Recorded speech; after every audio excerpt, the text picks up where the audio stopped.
will do just fine because the heat itself is not enough to kill the wafer paper flowers. The wafer paper flowers will only soften if the humidity is very high, like 80% and above. Point number 2. Once a buttercream cake is decorated with wafer paper flowers, it's perfectly fine to store the cake in the fridge, provided the air in the fridge is relatively dry.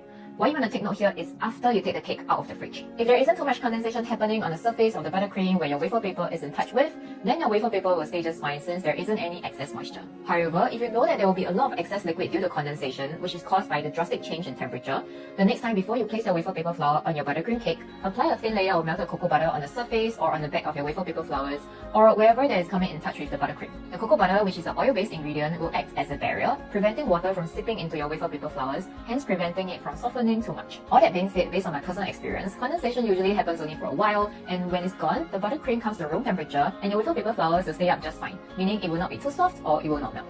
If you're still unsure and want to try it out, just go ahead and try it on a small flower or even just one small wafer paper petal and place it on the buttercream surface in your fridge, and then go through the whole process to know what will happen in your environment.